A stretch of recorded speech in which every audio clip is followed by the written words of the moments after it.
Mama! Somebody help me. What is happening to me? The scream pierced through the quiet morning air of Riverside Village like a knife through cloth. But let me take you back to understand how we got here. My name is Grace, and I was once known as the most beautiful girl in Riverside Village. People said my skin glowed like polished bronze, my eyes sparkled like dewdrops on morning grass, and my smile could make even the grumpiest elder break into laughter. I was the only daughter of my mother, Mrs. Chen, who ran a small bakery in the village square. Everyone said I inherited my mother's beauty, but somehow mine shone even brighter. The young men of Riverside couldn't get enough of me. They would come to our bakery with gifts, fresh vegetables from their gardens, bags of rice, bottles of honey, and sometimes even jewelry their mothers had given them. Some pretended they just wanted to buy bread, but everyone knew they were hoping to catch a glimpse of me and maybe, just maybe, earn one of my smiles. I'd greet them politely, thank them for their gifts, and go about my business helping my mother in the bakery. I enjoyed the attention, sure, but I never let it go to my head. After work, I'd spend time with my friends, laughing and talking about our dreams, while young men stood at a respectful distance, watching me like I was the only source of water in a desert. My father, Mr. Chen, was the happiest man alive.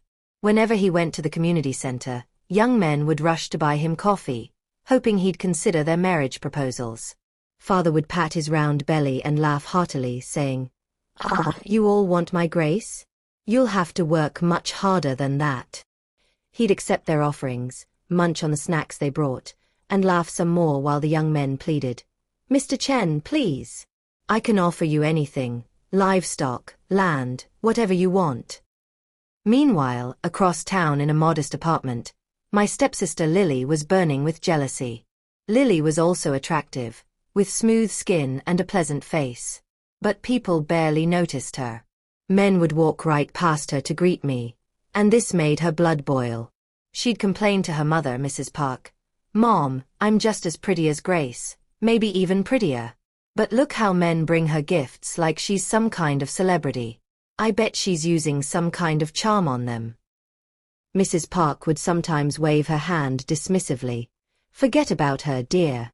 Maybe it's just her luck." But one evening, Mrs. Park looked at her daughter thoughtfully and nodded slowly. "You might be right, Lily. Maybe she is using something. But let me be honest with you, Grace is genuinely beautiful." Lily's face crumpled like she'd bitten into a lemon. "Mom, so you're saying I'm not beautiful? Am I invisible or something? Why don't men look at me the way they look at her?" Mrs. Park burst out laughing, slapping her knee. "Oh, child. You look like me, and I'm beautiful too. But I won't lie to you. Grace's beauty is extraordinary." As she laughed, her eyes became narrow and calculating. She stopped laughing abruptly and looked around carefully before leaning closer to Lily. "Lily, listen to me carefully," she whispered. "Tonight, we're going somewhere together. We're going to put an end to this madness once and for all." Lily's eyes widened, her heart pounding. "Mom, where are we going?" "Just wait. You'll see," Mrs. Park replied with a smile that didn't reach her eyes. That night, a terrible storm swept through Riverside. Thunder roared, lightning flashed, and rain pounded on every roof. Everyone stayed indoors, wrapped in blankets. But Mrs. Park and Lily didn't care about the storm. Mrs. Park told Lily's younger siblings, "Lock the door behind us. If your father asks, tell him we went out briefly and we'll be back soon." They wrapped dark scarves around their heads, tied their coats tightly, and stepped into the freezing rain. Mrs. Park carried a small black box wrapped in red fabric. The streets were slippery with mud and water, making them shiver as they walked. Lily almost fell several times, but her mother held her hand firmly. Lily wanted to ask where they were going, but fear kept her silent. Thunder crashed overhead and she jumped. "Mom, are we going to die out here?" Mrs. Park hissed. "Be quiet. Do you want to ruin everything? Just walk." When they reached a wooded area near the old willow tree, an owl hooted loudly above them. Lily screamed, "Mom, something's out there." "It's just an owl. Keep quiet or you'll wake everything in these woods, Mrs. Park snapped. Lily's teeth chattered, not just from cold, but from pure fear. She regretted following her mother but knew it was too late to turn back.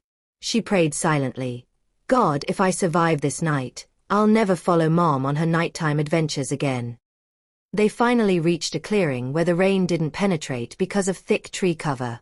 Mrs. Park set down the black box and began chanting, her voice mixing eerily with the sound of rain and thunder. Lily looked around nervously, seeing small glowing eyes in the darkness. She couldn't tell if they were animals or something else, but she was too terrified to ask. Suddenly, Mrs. Park shouted, Lily, take out the mirror. With shaking hands, Lily pulled out a small cracked mirror from her coat pocket. Mrs. Park placed it on top of the black box and began chanting again, this time calling out my name, Grace. The wind howled stronger, the rain fell harder, but Mrs. Park's voice rose above it all. Lily, repeat after me, her mother commanded. Lily's lips trembled as she repeated the strange words, calling my name, asking unseen forces to transfer my beauty to her. Suddenly, lightning struck a tree nearby, and they both screamed, falling into the mud. Mom, I want to go home. Lily cried, her whole body shaking. But Mrs. Park gripped her hand tightly, her eyes gleaming with an unnatural light. It's too late to go back now, Lily. What's done is done. Backhand index pointing right. Subscribe. What happens to Grace? Will the curse work? Hit that notification bell so you don't miss the next part of this incredible story. Like and share if you're hooked. Comment below what you think will happen next. Backhand index pointing down. Lily trembled as they finished the ritual in the woods that rainy night. Thunder still rumbled in the distance, and the cold rain made her shake uncontrollably. But fear was what really made her tremble. Fear of what they'd just done. Fear of the strange words her mother had made her repeat. Fear of the consequences. She clutched her mother's coat as they walked back through the muddy streets. Her feet slipped repeatedly, and she nearly fell several times. Her heart raced. She could still hear those chants echoing in her mind, calling my name, summoning unknown powers to steal my beauty. Mom, are we safe now? Lily asked through tears. Be quiet and walk, Mrs. Park hissed, glancing around to make sure no one saw them. When they reached their apartment, Lily banged on the door frantically. Open up. Open up. One of Lily's younger siblings opened the door, rubbing sleep from their eyes. Lily rushed inside and collapsed onto a chair, breathing heavily, her coat dripping water onto the floor. She clutched her chest, trying to calm her racing heart. Her hands felt frozen, and she kept remembering everything. The chants, the thunder, the mirror, the black box in the woods. Her little sister stared at her. Lily, what happened? Why are you shaking like that? Before Lily could answer, Mrs. Park snapped. Go back to bed. Now. The little girl jumped and scurried away, frightened by her mother's harsh tone. The room fell silent except for Lily's chattering teeth. She leaned forward and whispered to her mother, Mom, are you some kind of witch? Mrs. Park's eyes went wide. Keep your voice down, she hissed, looking around even though they were alone. But Mom, I said be quiet before you bring trouble on us all. Mrs. Park cut her off, pointing a warning finger. That night, Lily couldn't sleep. Every small sound made her jump. When the wind rattled the window, she screamed, thinking something supernatural had come for her. Her mother kept telling her to go to sleep, but Lily lay awake until dawn, her mind racing with guilt and fear. Finally, as morning light began to filter through the curtains, Lily's exhausted eyes started to close. But then, help! Somebody help me! The scream came from across the street. Lily and Mrs. Park both shot up from their beds, looking at each other with a mixture of fear and anticipation. Let's go see what's happening, Lily said quickly, throwing on her coat and rushing outside. Mrs. Park followed, and they ran toward the screaming. Other villagers were already gathering, some afraid and hanging back, others standing on tiptoe trying to see what was happening. And there I was. Grace. But I wasn't the Grace everyone knew. I looked like I'd aged 50 years overnight. My skin was dry and pale, hanging loosely on my bones. My eyes had sunken deep into my skull, my cheeks were hollow, and my once lustrous hair looked like straw. My clothes hung on my skeletal frame like curtains on a stick. People gasped and covered their mouths. Some ran away. Women shouted in disbelief, and children hid behind their parents, crying. I sat on the ground, staring at my hands in horror, unable to believe what I was seeing. I touched my face, praying this was a nightmare, but the loose, papery skin under my fingers told me it was all too real. My mother, Mrs. Chen, was the only person who stayed by my side. Tears streamed down her face as she held me. Grace, my child, what happened? What's wrong? Did you have a bad dream? I opened my mouth to speak, but no words came out. Only sobs. People gathered around our bakery but kept their distance, as if I were contagious. Some whispered it was witchcraft. Others speculated that I'd wronged someone. A few said maybe I'd used beauty charms that had backfired. Hours later, my father returned from his job at the warehouse. A young man was walking with him, carrying boxes. The young man was strong and muscular from his construction work. He set the boxes down near our bakery and wiped sweat from his face. Kneeling, he said, "Mr. Chen, I want to remind you of your promise. You said you'd talk to Grace about marrying me." Father was about to laugh and offer the young man some refreshments when Lily came running up, panting. "Mr. Chen! Mr. Chen!" she shouted. My father looked at her in surprise. "What is it, Lily? Why are you running and shouting?" "Something's happened to Grace." Lily pointed toward our house. Father and the young man exchanged glances and ran toward our home, with Lily following. When they entered, they saw me sitting on the floor, looking like a skeleton wrapped in skin, crying. My mother sat beside me, tears flowing as she held my bony hands. Father and the young man gasped. The young man actually fell backward, sitting on the floor in shock. Is this Grace?" Father asked, pointing at me with a trembling hand. Mother nodded through her tears. "Grace, my daughter, what happened to you?" Father's voice cracked as tears filled his eyes. I couldn't answer. I just looked at him, tears streaming down my hollow cheeks. "I don't know, honey," Mother sobbed. "I don't know what happened. She just woke up like this." Outside, people murmured about curses and supernatural punishment. Mrs. Park stood in the corner, pretending to cry, wiping fake tears and shaking her head. "Oh, Grace, what happened? Oh God, help us," she said. But inside she was smiling, thinking, "Let's see which man brings gifts for her now." That evening, Father couldn't sit still. He called Mother aside. "We can't leave our daughter like this. We need to take her to see Dr. Williams." Dr. Williams wasn't a regular doctor. He was known in our community as a spiritual healer, someone who dealt with problems that regular medicine couldn't explain. They lifted me gently, and Father, Mother, and two young men helped carry me to Dr. Williams's small house at the edge of town. The road was quiet.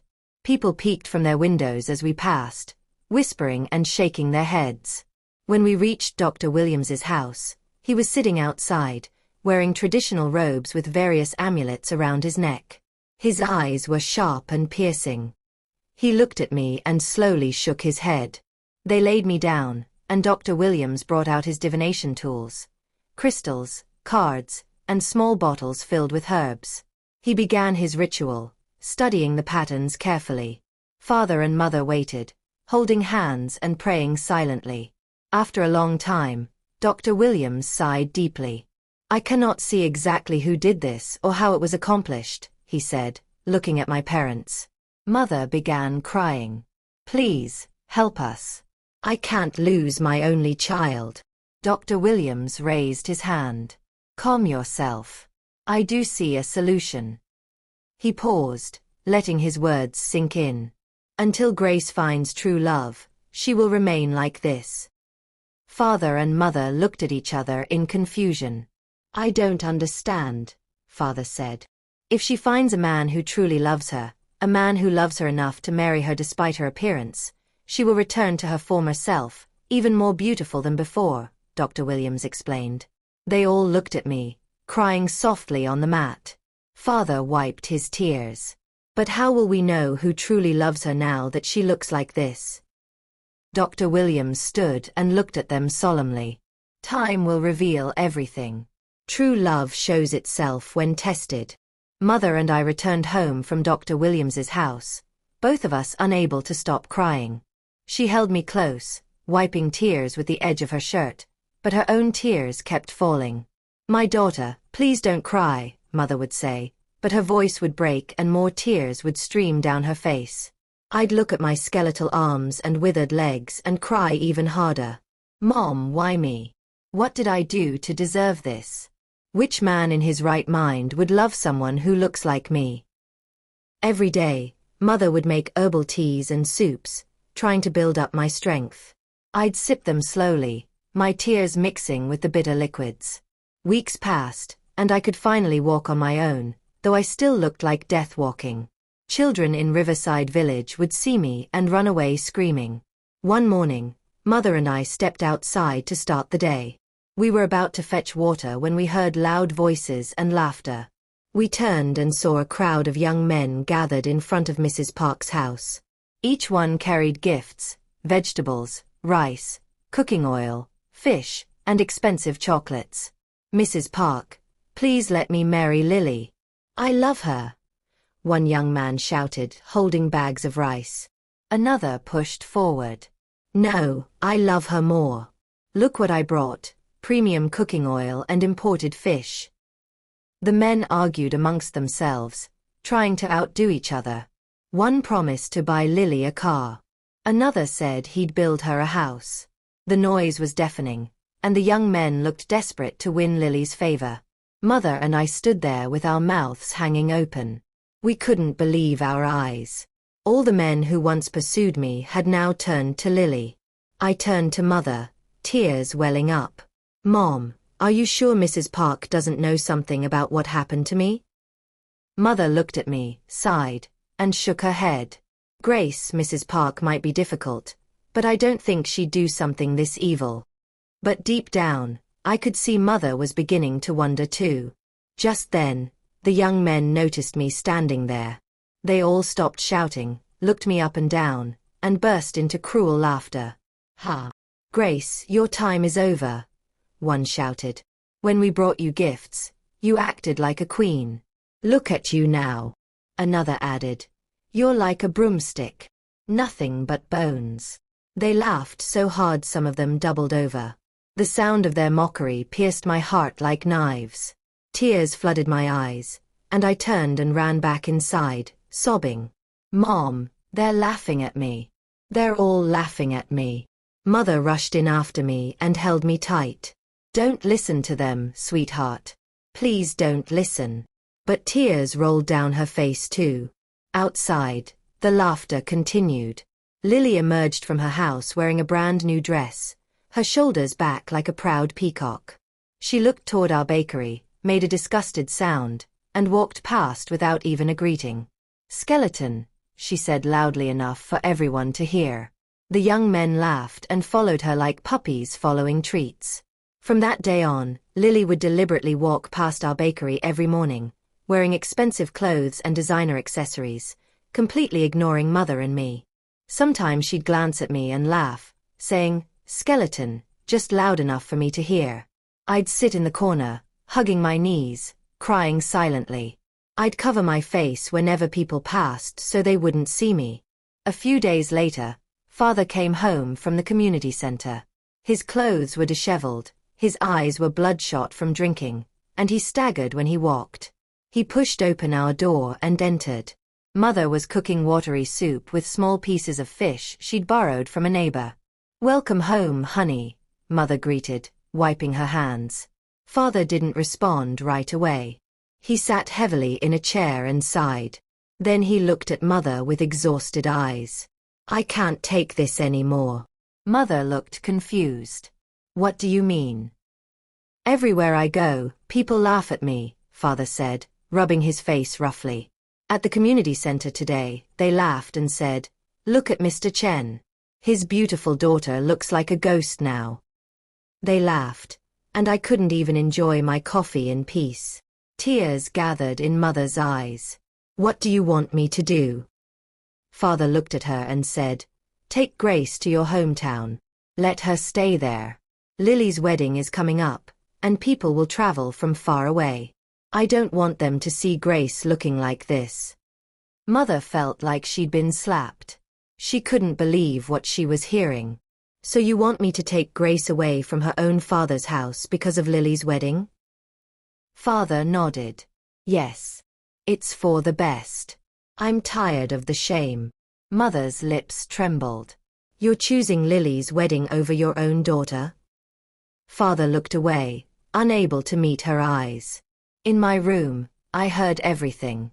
Tears fell as I hugged my knees tightly. I couldn't believe my own father was sending me away because I was no longer beautiful. That night, Mother couldn't sleep. She sat outside looking at the stars, tears streaming down her face. I came and sat beside her, and we held each other, crying quietly. "Mom, why is the world so cruel to me?" I whispered. Mother kissed my forehead. "I don't know, my child. But God sees everything." The next morning, very early, while roosters were still crowing, Father woke Mother up. "It's time. Please leave now," he said coldly. Mother stood, composed herself, and wiped her tears. She came to my room and woke me gently. "Grace, we have to go. They want us to leave." I opened my eyes and immediately tears began flowing. I sat up slowly, looking around the room that had been my home all my life, my heart breaking into pieces. We packed our few belongings, just 2 old bags with clothes, a small pot, and a broken compact mirror. We tied everything with old cloth. As we stepped outside, Lily and Mrs. Park were standing there watching us. Lily wore a bright new outfit, smiling triumphantly, while Mrs. Park crossed her arms over her chest. "Good riddance," Mrs. Park whispered to Lily. Mother and I didn't look at them. We held our bags and began walking down the road, leaving Riverside Village behind. The morning dew wet our feet, and birds chirped as if nothing unusual was happening. But in our hearts, it felt like the world was ending. I turned back one last time to look at the village where I grew up, the place where I'd once been celebrated, where young men had competed for my attention. Now they were sending me away like a shameful secret. Mother and I arrived at her hometown of Meadowbrook after hours of walking along dusty roads.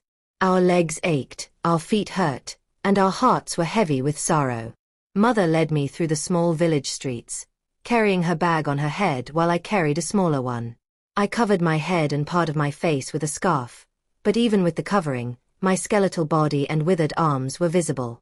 People in Meadowbrook were going about their daily business, some tending gardens, others selling goods at small stands, when they saw us approaching. At first, they didn't recognize who we were, but as we got closer, people's eyes widened in shock. Some women covered their mouths, whispering, "What is that?" Children playing in the street dropped their toys and ran away screaming, "Monster! Monster!" I heard them and felt tears forming, trying to hide deeper inside my scarf, but it didn't help.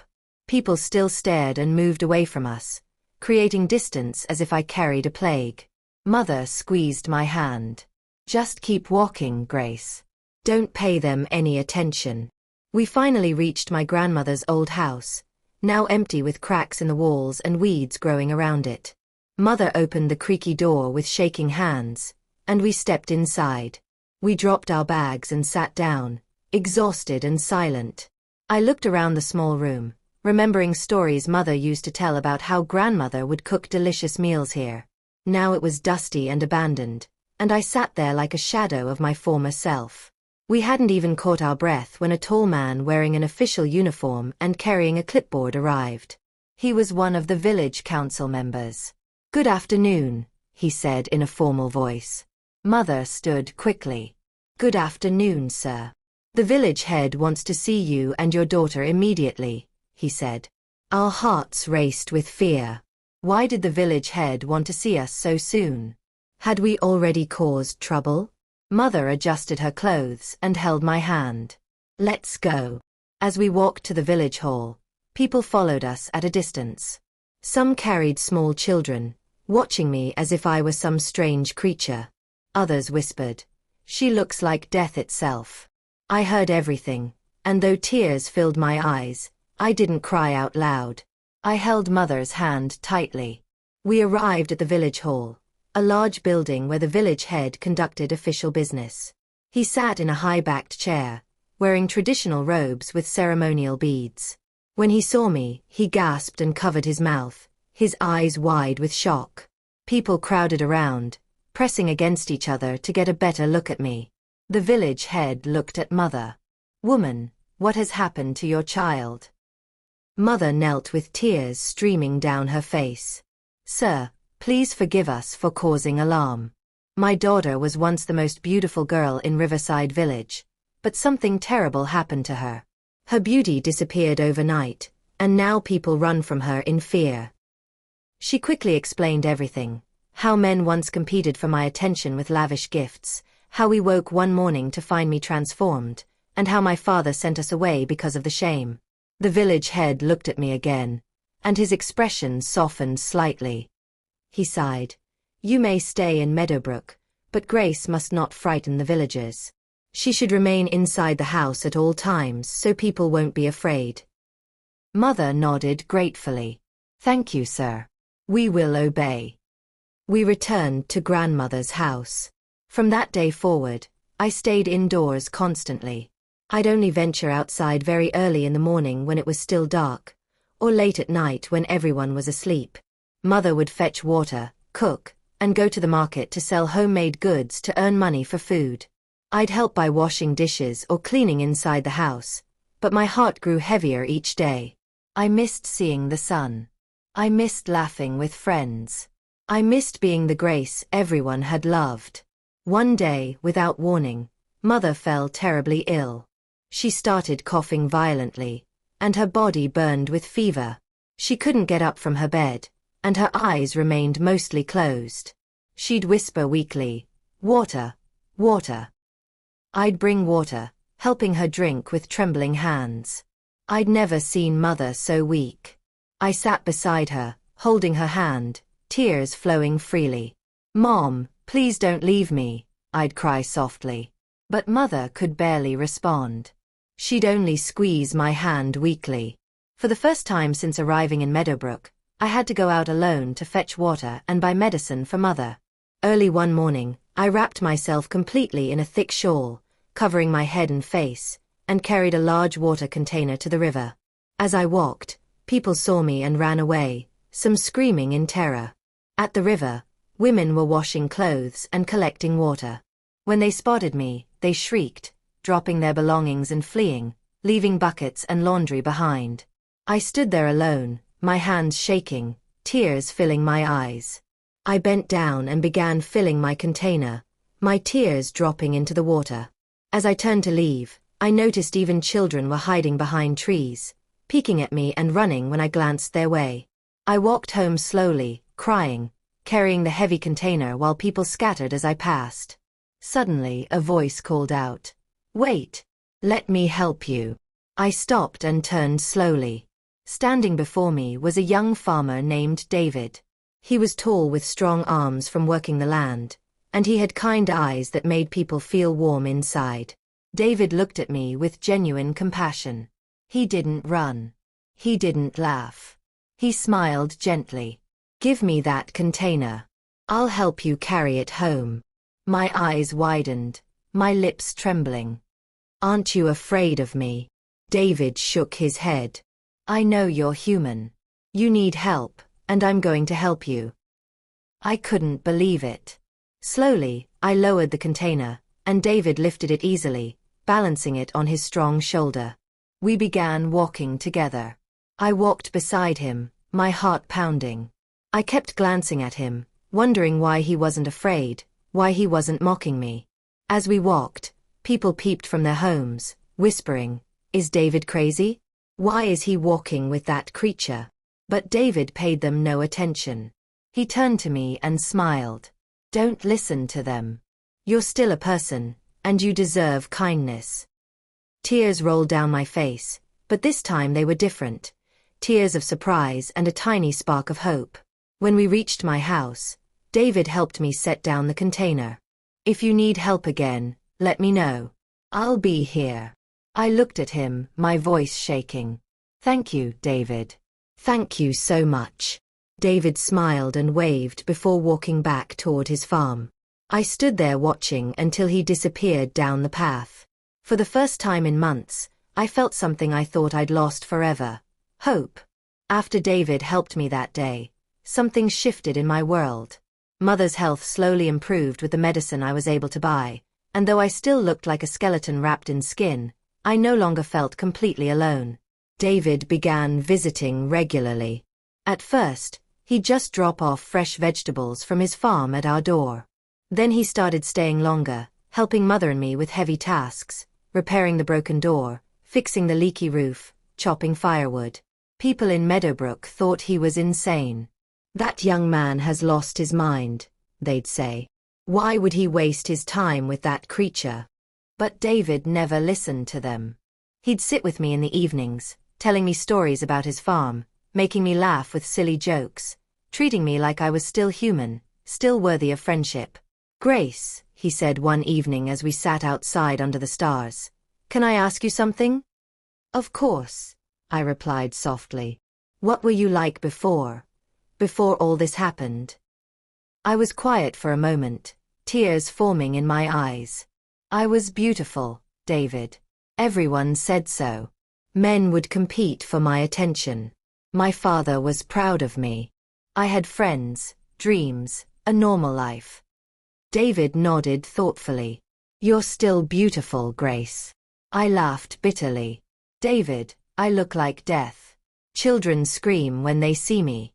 How can you say I'm beautiful? He turned to look at me directly, his eyes sincere. Because beauty isn't just what we see on the outside. These past few weeks, I've seen your kindness, your strength, how you care for your mother even when you're suffering. That's real beauty, the kind that never fades. I couldn't speak. No one had talked to me like this in months. Tears streamed down my hollow cheeks. Grace, David continued, taking my bony hand gently. I know this might sound crazy, but I've fallen in love with you. Not with who you were, but with who you are right now. I pulled my hand away, shaking my head. David, no. You're just being kind. You can't possibly love me. Look at me. I am looking at you, he said firmly. I see a woman who's endured more pain than most people face in a lifetime, yet she still has compassion. I see someone who could have become bitter and angry, but instead remains gentle and kind. Grace, will you marry me? I stared at him in shock. David, you can't be serious. People will mock you. They'll call you crazy. You could have any normal woman in this village. I don't want any other woman. I want you, David said with absolute certainty. I burst into tears, covering my face with my skeletal hands. Why? Why would you do this to yourself? Because true love isn't about perfect circumstances, Grace. It's about choosing someone and standing by them no matter what. He gently pulled my hands away from my face. So what do you say? Will you marry me? Through my tears I whispered. Yes. Yes, I'll marry you. David smiled the biggest smile I'd ever seen and hugged me carefully, as if I were made of glass. The next morning, David went to the village head to request permission for our marriage. The village head thought David had lost his mind, but David was adamant. He went through all the proper procedures, paid the necessary fees, and set a date for our wedding, 1 month away. News spread through Meadowbrook like wildfire. People thought David was either cursed or crazy.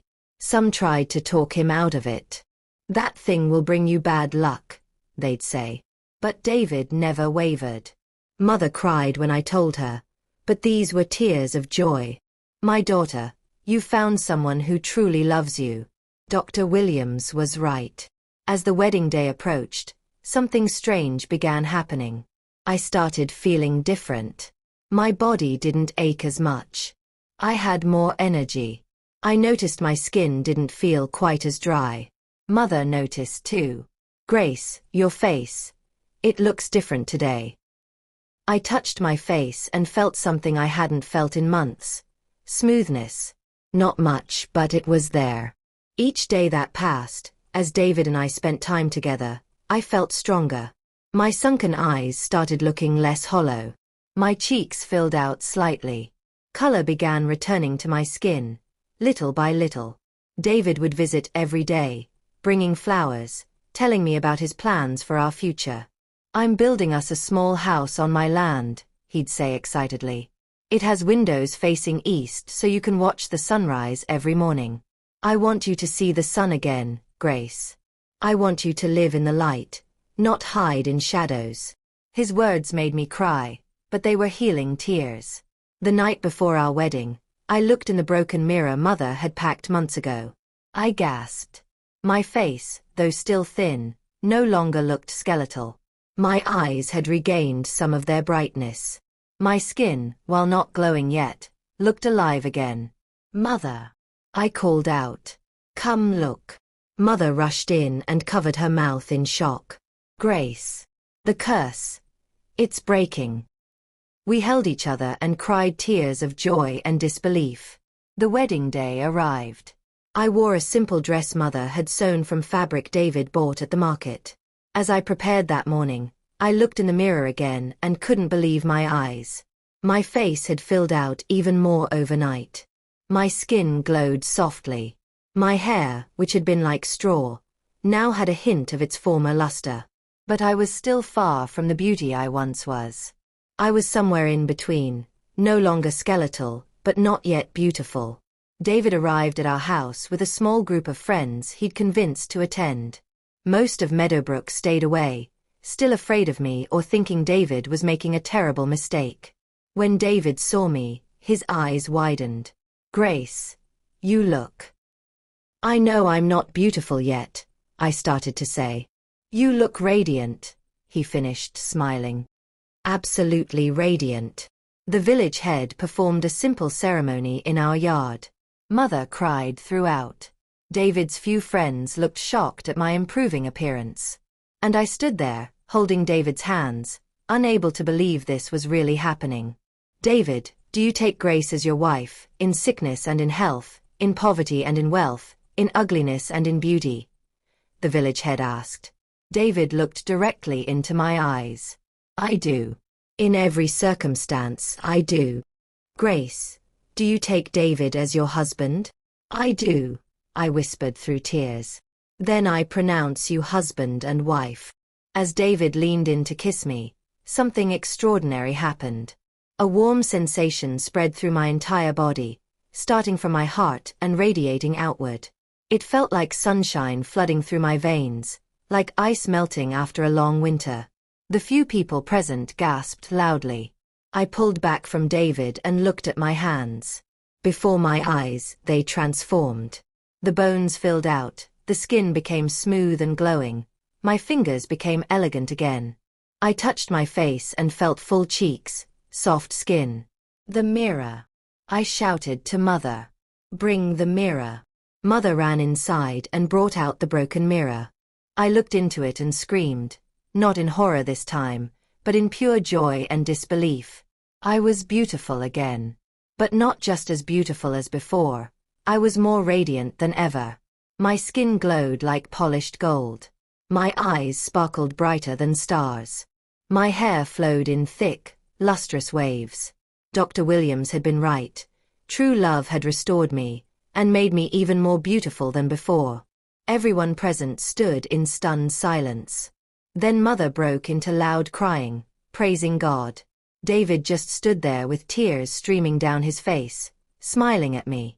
"You were always beautiful to me, Grace," he said softly. "But now everyone else can see what I've always seen."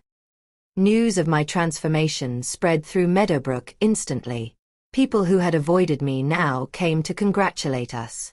The village head himself came to apologize for his earlier harshness. But the news traveled even faster back to Riverside Village.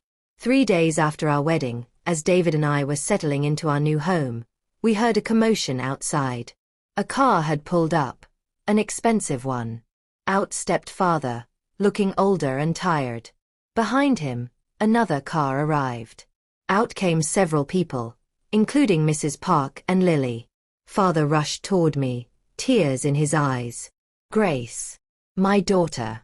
I heard what happened. I heard about your transformation. I came as soon as I could.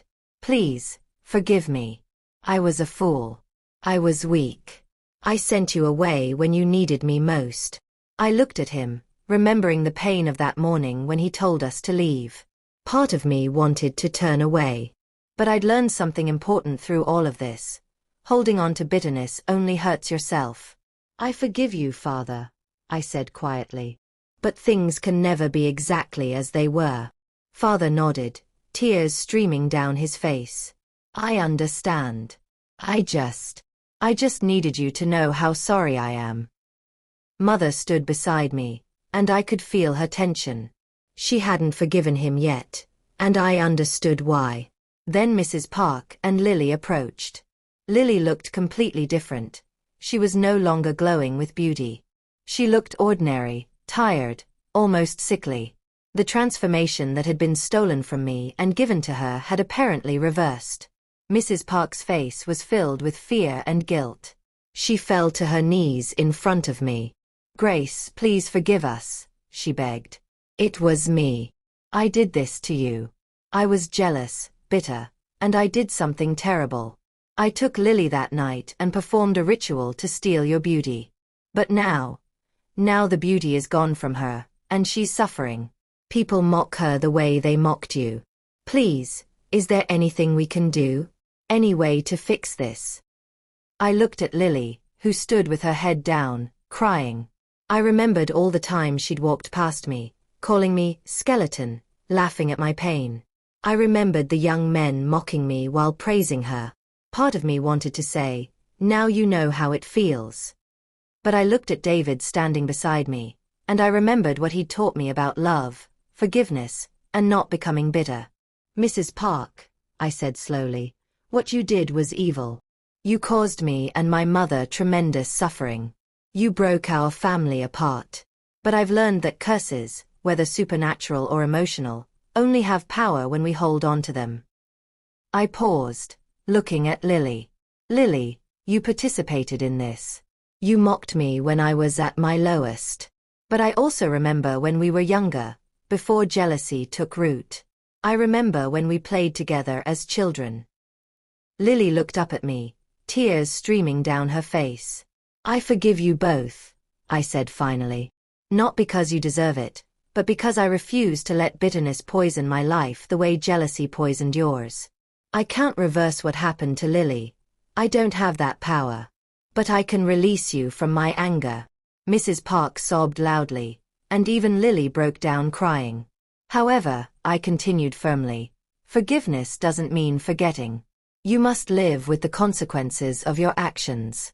And you must learn from them." David squeezed my hand supportively. Over the following weeks, Father tried to rebuild our relationship, though it would never be quite the same. Mrs. Park and Lily returned to Riverside Village, where Lily had to face the same mockery and rejection I'd endured. I heard later that the experience humbled her greatly, and she eventually found a simple man who loved her for who she was, a lesson she desperately needed to learn. As for David and me, we built a beautiful life together in Meadowbrook. I helped him on the farm, and we eventually started a small business selling produce at the market. We became known not for my beauty, but for our kindness and generosity to everyone, especially those who were suffering or rejected. Mother moved in with us, and her health fully recovered. She and I often sat together in the evenings, watching the sunset, talking about how the darkest moments in our lives had led to the greatest blessings. "Grace," Mother said one evening, "if you could go back and prevent all this from happening, would you?" I thought about it carefully. I thought about the pain, the rejection, the humiliation. But I also thought about David, how I might never have truly known him if I'd remained the proud, beautiful girl surrounded by superficial admirers. I thought about the lessons I'd learned about real beauty, true love, and genuine character. No, Mother, I answered honestly. I wouldn't change it. The curse was meant to destroy me, but instead, it showed me what really matters. It brought me to David. It taught me about real beauty, the kind that comes from inside and never fades. Mother smiled and hugged me close. Years later, David and I had 3 beautiful children.